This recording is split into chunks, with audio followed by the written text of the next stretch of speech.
पूर्व नेता अशोक तंवर 2 बजे करीब राहुल गांधी से मिले और घर वापसी हो गई। राहुल गांधी ने उनको बुलाया, माला पहनाई। विशाल, 1 घंटे में ऐसा कैसा क्या हुआ?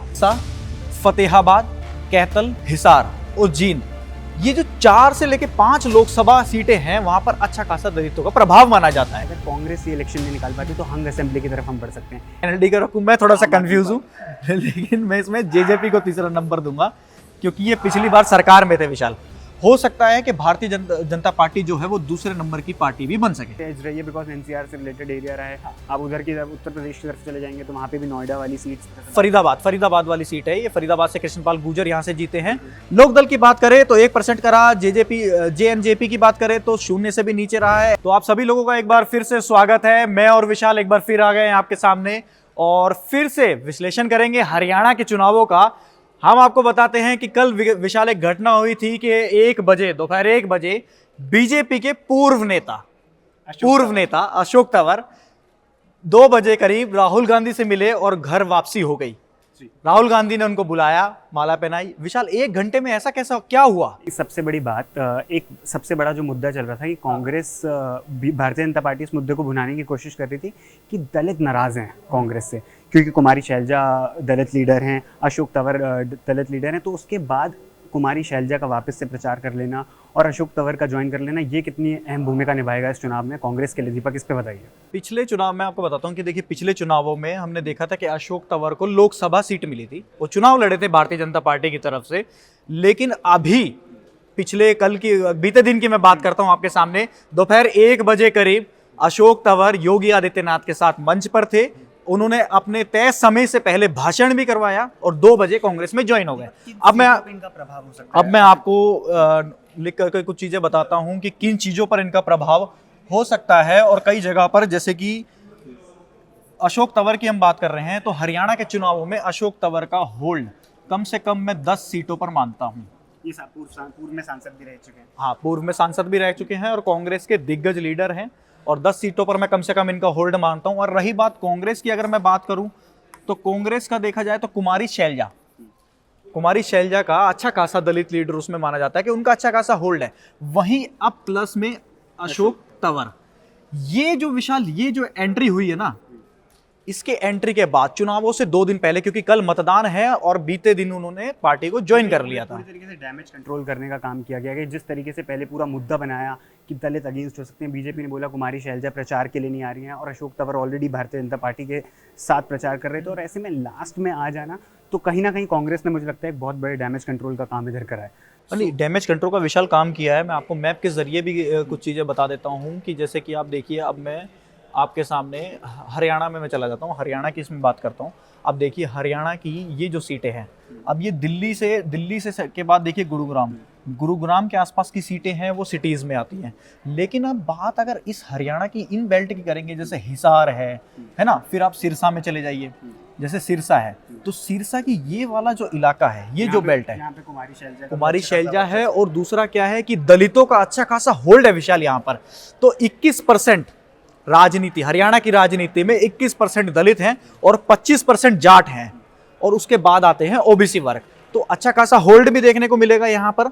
अब मैं आपको एक मैप के जरिए एक और चीज बताता हूँ। जैसे कि ये देखिए, अब विशाल, ये हम दर्शकों को समझाते हैं कि सिरसा, फतेहाबाद, कैथल, हिसार और जींद, ये जो 4 से लेके 5 लोकसभा सीटें हैं, वहां पर अच्छा खासा दलितों का प्रभाव माना जाता है। इसीलिए अशोक तंवर को भी यहां से लड़ाया गया था और कुमारी शैलजा को भी यहां से लड़ाया गया था। तो कुमारी शैलजा और अशोक तंवर दोनों एक दूसरे के आमने सामने ही लड़े थे। अब एक सवाल ये भी उठता है कि इस वक्त जो एक नैरेटिव की बात होती है, पूरे हर जगह इस तरीके का नैरेटिव चल रहा है कि कांग्रेस फेवरेट है इस इलेक्शन के लिए। बट कुछ एक्सपर्ट्स का ये भी मानना है कि अगर कांग्रेस ये इलेक्शन नहीं निकाल पाती तो हंग असेंबली की तरफ हम बढ़ सकते हैं। ऐसे में दीपक, वो कौन कौन से दल हैं जो बहुत प्रभाव छोड़ सकते हैं इस चुनाव में? देखिए, मैं आपको विशाल एक बार बता देता हूँ कि कौन कौन से दल हैं। प्रमुख दलों की मैं बात कर देता हूँ।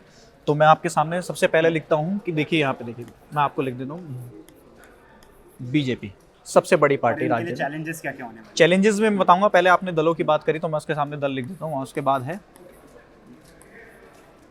कांग्रेस, ठीक है। तीसरे नंबर पर मैं जेजेपी को रखूं या आईएनएलडी को रखूं, मैं थोड़ा सा कंफ्यूज हूं लेकिन मैं इसमें जेजेपी को तीसरा नंबर दूंगा क्योंकि ये पिछली बार सरकार में थे विशाल, ठीक है। उसके बाद आईएनएलडी, ठीक है विशाल, चौथे और पांचवें नंबर की जो लड़ाई थी ना वो आईएनडी और आपके बीच में थी, तो मैं पांचवें नंबर पर आम आदमी पार्टी को यहां पर रखता हूं। अब आपने बात की कि किस तरह से राज्य में किस पार्टी का कितना होल्ड हो सकता है, तो सबसे बड़ी बात में बीजेपी जो है इस समय सबसे बड़ी पार्टी है, कांग्रेस सेकंड नंबर पर है, तो इसलिए इसको हम न्यूट्रल रख सकते हैं, ठीक है। और जेजेपी किंग मेकर की भूमिका में थी, इसीलिए मैं इसको चाबी का निशान दे देता हूं। इनका चुनावी चिन्ह भी है। अगर लोकदल की बात करें तो लोकदल जो है पिछले चुनाव में डाउन पर था। आम आदमी पार्टी इस चुनाव में पिछले चुनाव में शून्य पर थी, अब वापस से आम आदमी पार्टी उठनी स्टार्ट हुई है। क्योंकि पंजाब में भी जिस तरीके से प्रदर्शन करा और पंजाब से सटा हुआ राज्य होता है हरियाणा, तो ऐसा माना जा रहा है दिल्ली से सटा हुआ राज्य हरियाणा, पंजाब से सटा हुआ राज्य हरियाणा, और अरविंद केजरीवाल लगातार वहाँ पे मेहनत करते आए हैं। तो ये चीज़ देखने वाली होगी कि आम आदमी पार्टी इस चुनाव में किस तरीके का प्रदर्शन हरियाणा में करने वाली। देखिए विशाल, मैं आपको बता देता हूं कि भारतीय जनता पार्टी का जो इस चुनाव में जोर रहेगा, हो सकता है कि भारतीय जनता पार्टी जो है वो दूसरे नंबर की पार्टी भी बन सके, और एक नंबर पर अगर कांग्रेस को रखें तो ये कहना गलत नहीं होगा, क्योंकि हरियाणा के विधानसभा चुनावों में विशाल कहा जा रहा है कि बीजेपी के बाद अब इस चुनावों में कांग्रेस सबसे बड़ी पार्टी बन सकती है हरियाणा के विधानसभा में।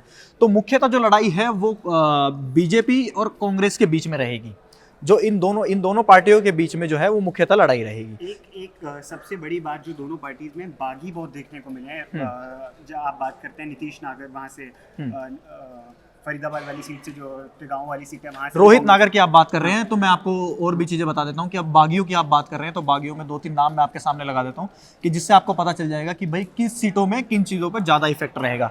अब आप बात करते हैं, देखिए मैं आपको बता देता हूँ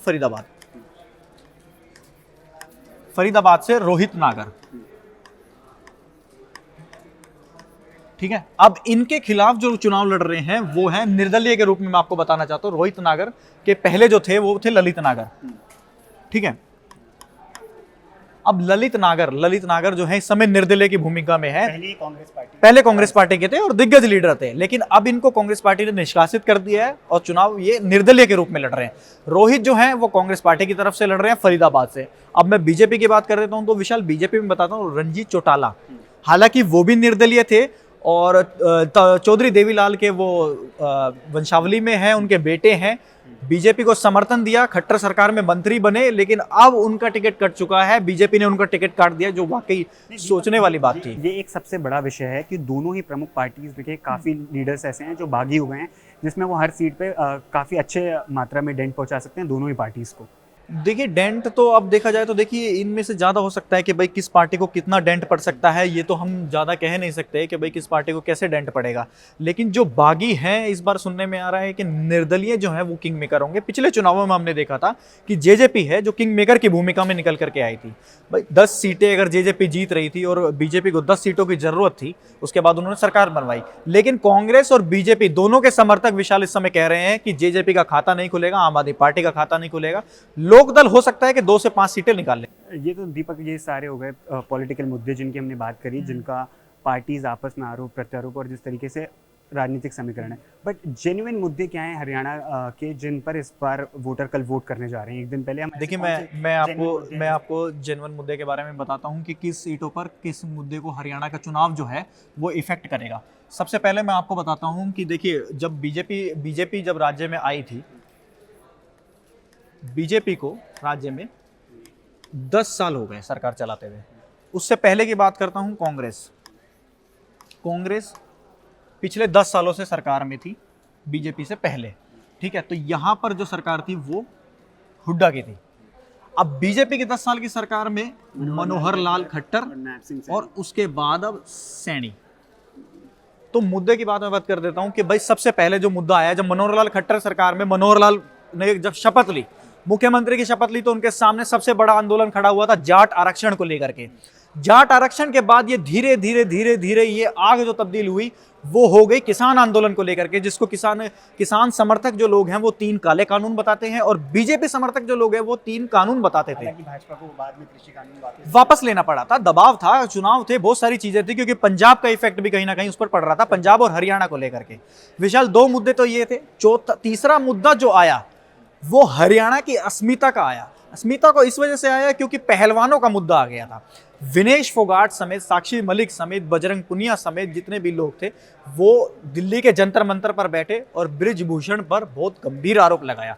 तो एक तीसरा मुद्दा जो अहम मुद्दा था, इसने डेंट किया इसमें चुनाव में बीजेपी कहीं ना को। कहीं पहलवानों की अगर हम बात करते हैं तो लगातार ब्रिजभूषण शरण सिंह और भारतीय जनता पार्टी बोल रही थी कि ये पॉलिटिकली मोटिवेटेड आंदोलन है, पॉलिटिक्स इसमें छिपी हुई है। बट लेकिन जब विनेश फोगाट खुद कांग्रेस ज्वाइन कर लेती हैं, बजरंग पुनिया खुद कांग्रेस ज्वाइन कर लेते हैं, तो कहीं ना कहीं उसकी क्रेडिबिलिटी पर भी सवाल उठते हैं। देखिए, हम अगर इस चीज में जाएंगे तो बहुत सारी, क्योंकि आप देखिए अब कांग्रेस वालों के नजरिए से देखें तो कांग्रेस कहती है कि कहीं तो जाकर के शरण लेनी थी, कोई तो है जो उनकी इज्जत कर रहा है, इसीलिए वो कांग्रेस के परिवार में शामिल हुई।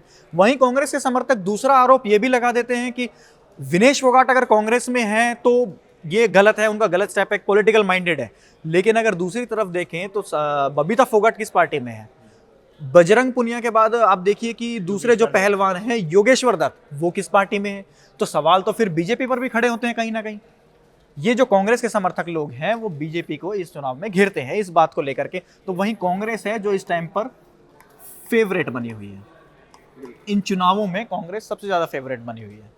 और कौन से प्रमुख मुद्दे रहे हैं? और तीसरा, चौथा, पांचवा जो मुद्दा रहेगा वो रहेगी विशाल, ये सबसे बड़ी, ये दोनों पार्टियों के लिए प्रॉब्लम है।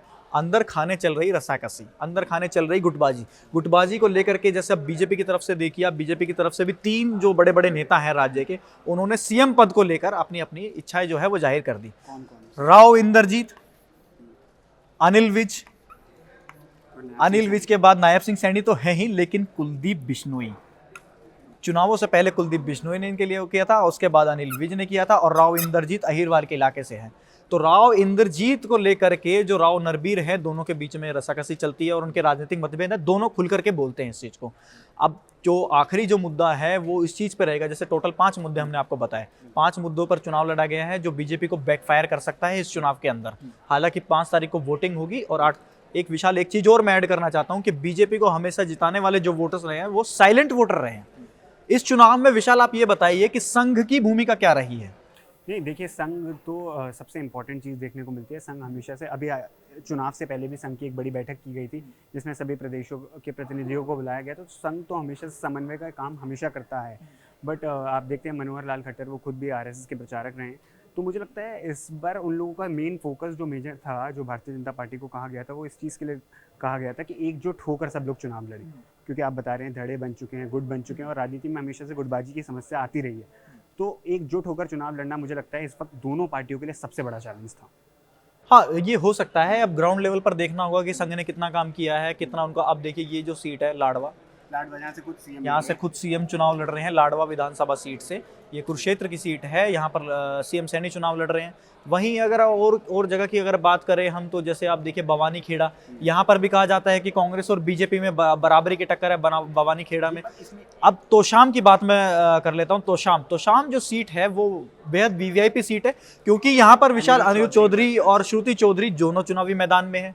अच्छा, इसमें एक मैं आपसे क्वेश्चन पूछना चाहूँगा दीपक, आपका इस दौरान जिन आपने हरियाणा इलेक्शंस कवर करा, आपका जिन सीटों पे जाना रहा, उन सीटों पे क्या मुद्दे रहे और इन सीटों पे किस तरीके की बैटल हमें देखने को मिल रही है, इस पे बताइए। जिन 3-4 सीट्स पे अभी आप लगातार हाल ही में गए और उससे पहले भी आप जाते रहे, उन सीट्स पे आप अगर इंडिविजुअली बात करें तो कौन कौन? देखिए विशाल, मैं मोटे तौर पर आपको बता देता हूँ कि हरियाणा को मैं 3 भाग में रखता हूँ, नॉर्थ हरियाणा, सेंट्रल हरियाणा और साउथ हरियाणा।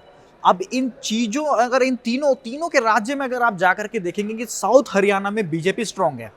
मैं आपको लोकसभा सीट भी बताता हूं जिन लोकसभा सीटों पर मजबूत है। दक्षिण हरियाणा में अहीरवाल इलाका है, 11 विधानसभा सीटें हैं। इन 11 विधानसभा सीटों पर मुझे नहीं लगता कि बीजेपी किसी भी एक सीट पर कमजोर है। गुरुग्राम की बात करिए, 4 विधानसभा सीटें हैं, चारों की चारों बीजेपी निकाल सकती है।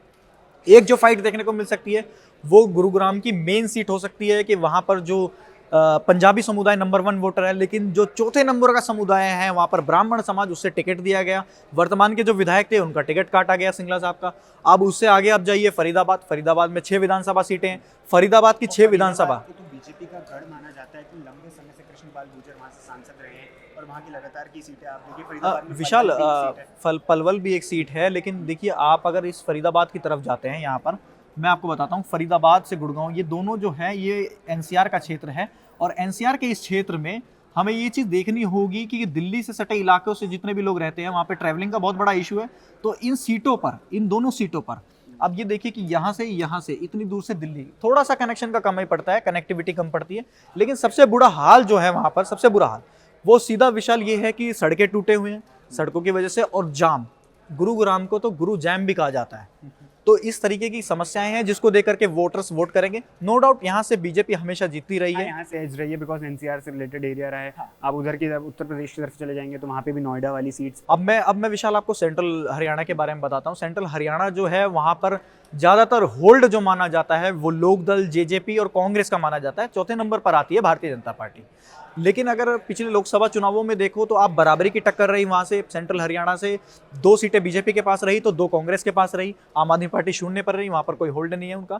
तो अगर आप ऊपर चलते हैं, अंबाला वाली सीट पर जाते हैं, करनाल वाली सीट पर जाते हैं, या फिर यमुनानगर जो उत्तर प्रदेश और हरियाणा का बॉर्डर है वहां पर आ जाएंगे, तो किसान आंदोलन का जो इफेक्ट है वो आपको नॉर्थ हरियाणा में भी देखने को मिलेगा। जाट बेल्ट वाली इलाका है जो आप अब मैं आपको मैप के जरिए आपको विशाल में समझा देता हूँ कि जैसे आप देखेंगे, जैसे ये करनाल वाली सीट है विशाल, तो ये जो करनाल का जो इलाका है, आप ये देखिए यहाँ से रुड़की, मुजफ्फरनगर, सहारनपुर, बिजनौर और करनाल। अब देखिए आप इन दोनों के बीच में ज्यादा अंतर नहीं है, तो ये यहाँ से जो मैसेज होगा वो यहाँ तक भी पहुंचेगा। अब करनाल कुरुक्षेत्र की बात करें तो कुरुक्षेत्र जो है वो हमेशा से बीजेपी के पास रहा है, करनाल भी बीजेपी के पास रहा है। लेकिन नॉर्थ हरियाणा की जो सीटें हैं, जैसे यमुनानगर है, यमुनानगर में किसानों का अच्छा खासा विरोध देखने को मिला था ना यमुनानगर की तरफ। अब दूसरी जगह की बात करें, अब मुस्लिम वोटर्स की मैं बात कर लेता हूँ आपके सामने। दर्शकों को ये भी बता दें कि लोकसभा चुनाव की अगर हम बात करते हैं तो अभी 2024 में जो परिणाम आए थे उसमें टोटल 10 लोकसभा कॉन्स्टिट्यूएंसीज है, जिसमें से 5 बीजेपी के पास थी और 5 कांग्रेस। ये विशाल मैप के थ्रू हम अपने दर्शकों को अगर समझाएं तो ज्यादा बेटर रहेगा। बताना चाहूंगा, आप अगर आप देखेंगे इधर तो आप ये वाली सीट देखेंगे तो फरीदाबाद वाली सीट है ये। फरीदाबाद से कृष्णपाल गुर्जर यहाँ से जीते हैं। और विशाल ये जो सीट आएगी ये गुरुग्राम की आती है, ये महेंद्रगढ़, मतलब अहीरवाल की सीटें हैं ये जितनी भी अगर विशाल देखा जाए। बीजेपी के पास गई थी अभी हाल ही में 1 साल पहले, अभी पूरे चुनाव हुए हैं। और इधर देखेंगे तो यहाँ से जो पूर्व मुख्यमंत्री करनाल से रहे हैं, और कुरुक्षेत्र से देखा जाए तो कुरुक्षेत्र से नवीन जिंदल यहाँ पर चुनाव जीते हैं। अच्छे खासे वोट्स भी मिले थे इनको, नवीन जिंदल को। अब अगर हम कांग्रेस की बात करें तो कांग्रेस की सिरसा पूरा रेंज में डोमिनेट कर रहा है। ये पूरे सेंट्रल हरियाणा को कांग्रेस ने इस बार बीजेपी के हाथ से छीन लिया है यहाँ पर। तो ये पूरे 1, 2, 3, 4 और वो ऊपर अंबाला वाली सीट 5 सीटों पर कांग्रेस पार्टी ने अपनी जीत बनाई थी लोकसभा चुनावों में, और 5 सीटों पर हरियाणा में बीजेपी का होल्ड रहा था। वोट परसेंटेज की बात करें तो विशाल हम यहाँ आपको बता देते हैं, आम आदमी पार्टी का 3% वोट रहा था यहाँ पर, बीजेपी का 46%। यहाँ पर मैं एक चीज और बता दूं, बीजेपी के वोट शेयर में बढ़ोतरी ही हुई थी जो पिछले लोकसभा चुनावों में था। बीएसपी का वोट शेयर यहाँ पर 1% रहा है, कांग्रेस का वोट शेयर 43%, जो कि बहुत बड़ा गेन है। बहुत बड़ा गेन है। लेकिन आपको ये भी देखना होगा 46 और 10 साल के बाद अगर तीसरे टर्म के लिए प्रधानमंत्री आते हैं तो उसके बीच में 3% का वोट शेयर, उसके बावजूद विपक्षी दल से बड़ी पार्टी बीजेपी विपक्षी दल से बड़ी पार्टी है। लोक दल की बात करें तो 1% का रहा, जेएनजेपी की बात करें तो 0 से भी नीचे रहा है। एनसीपीसी ये कुछ रीजनल पार्टीज रही हैं जो एक आधे रहे हैं तो उनके 0% रहा है। नोटा का भी 0% रहा है। विशाल अगर देखा जाए मैप के जरिए हमने समझाया लोगों को कि भाई किस तरह से क्या रहा है, जैसे 5 सीटें 10 सीटों में से। अब वापस से मुख्यतः मैं विधानसभा चुनावों पर आ जाता हूँ। विशाल क्या ये फोटो बीजेपी को चुभ रही होगी? बिल्कुल 100%। एक तीर से 2 निशान है। एक तो पहली बात कि आपने जिसको पार्टी में लेकर आए और आपने एक नैरेटिव बनाया पूरी जगह कि दलित हरियाणा में अगेंस्ट हैं। प्रधानमंत्री मोदी ने अपनी रैलियों में बोला है कि कुमारी शैलजा नाराज के साथ अपमान हो रहा है। मनोहर लाल खट्टर ने तो विशाल उनको ऑफर दिया था कि आप बीजेपी में आइए और हम दलितों का सम्मान करेंगे, कुमारी शैलजा को हम जगह देंगे, अब बीजेपी में आकर चुनाव लड़िए। हालांकि शैलजा जी का अभी चुनाव वापस से बयान आ गया है कि कांग्रेस में कोई गुटबाजी नहीं है, हम सब एक है और हम कांग्रेस की सरकार बना रहे हैं। हालांकि वो 8 तारीख के बाद पता चलेगा कि किसकी सरकार बनती है। अभी सबको एकदम विशाल कांग्रेस के लिए भी एक सबसे बड़ी चुनौती इस चुनावों में ये रही है कि जिस हिसाब से कांग्रेस ने इस चुनाव को बूस्टअप किया था 2024 के लोकसभा चुनावों के बाद, जो कांग्रेस के हौसले बुलंद थे वो कहीं ना कहीं बीच में कुमारी शैलजा ने कुछ बयान ऐसा नहीं दिया, लेकिन उसके बावजूद वो जो उनका प्रचार था वो स्लो होता चला गया कहीं ना कहीं। विपक्षी पार्टियों ने इस मुद्दे को भुनाया है कि आपके यहाँ गुटबाजी है और लगातार मीडिया के द्वारा भी और हर जगह इस तरीके के क्वेश्चंस पूछे गए हैं कांग्रेस नेतृत्व से कि कौन होगा सीएम चेहरा। हुड्डा, कई जगह पे हुड्डा जी से सवाल पूछा गया कि क्या हुड्डा कांग्रेस से बड़े हो गए, क्या कुमारी शैलजा कांग्रेस से बड़ी हो गई। तो इन सारे सवालों को कहीं ना कहीं पूछा है कांग्रेस से, जिससे पब्लिक के बीच में एक मैसेज गया है कि पार्टी में कहीं ना कहीं एकता देखने को नहीं मिली है। देखिए विशाल, अब हुड्डा भी इस बीच में काफी एक्टिव दीपेंद्र हुड्डा बहुत एक्टिव रहे हैं, रणदीप सिंह सुरजेवाला बहुत एक्टिव रहे हैं, कुमारी शैलजा बहुत एक्टिव रही हैं, भूपेंद्र सिंह हुड्डा तो लगातार एक्टिव रहे हैं। चलते चलते लास्ट में विशाल बस हम कुछ मेजर पॉइंट्स में अपने इस वीडियो को खत्म करेंगे और बताएंगे। 5 तारीख को मतदान होगा, यानी कि कल मतदान होगा, और 8 तारीख को नतीजे आएंगे। हरियाणा में एक नई सरकार का गठन होगा। बीजेपी लगातार इस बात पे दावा ठोक रही है कि वो तीसरी बार राज्य में हैट्रिक बनाएगी, और इस वाले चुनाव पर कांग्रेस के लिए चेंज होना। और इस बार विशाल ये जो चुनाव है वो दोनों नेशनल पार्टी के लिए बेहद अहम चुनाव है, क्योंकि लोकसभा के बाद ये पहली बार विधानसभा के चुनाव हो रहे हैं। प्रधानमंत्री मोदी भी रैली में थे, राहुल गांधी भी रैली में, आदित्यनाथ जी भी रैली में है, और बहन जी भी रैली करने आई थी। हेमंत बिस्वा शर्मा को बुलाया गया, तमाम तरह के प्रचारक यहाँ पर रहे हैं। इसके बाद ये भी देखना होगा कि हरियाणा और जम्मू कश्मीर का चुनाव तो है, उसके बाद आगे 3 चुनाव और आ रहे हैं। झारखंड, दिल्ली का चुनाव आगे आ रहा है, और महाराष्ट्र का चुनाव आ रहा है। तो यहाँ से आगे की चीजें। विशाल, एक लास्ट में जाते जाते एक सबसे बड़ा जो मुद्दा रहा था हरियाणा में, वो इस समय रहा नूह मेवात की सीट का। नूह मेवात में विधायक जो है मामन खान, उनका एक वीडियो वायरल हुआ जिसमें उन्होंने कहा कि यहाँ पर दंगा करने वाले लोगों को यहाँ से जाना होगा, नूह मेवात छोड़ना होगा, इस तरह की धमकी दी। बीजेपी को इस चीज का डायरेक्टली फायदा हो भी सकता है। बिल्कुल, नूह एक ऐसी जगह है जहाँ हरियाणा का जो केंद्र रही है, जहाँ पे हमेशा से सांप्रदायिक के दंगे रहे हैं, हमेशा उठते रहे हैं, और नूह ऐसा हॉटस्पॉट माना जाता है। बीजेपी के कई बड़े नेताओं ने ये भी लगाया कि थानेसर से पलवल की जो रैली थी वहां पर पाकिस्तान जिंदाबाद के भी नारे लगे हैं। तो अब चुनावों में देखना होगा कि किस तरह के मुद्दे ये लेकर के चलते हैं और किस तरह से बीजेपी इस चीज को टैकल करके चलती है।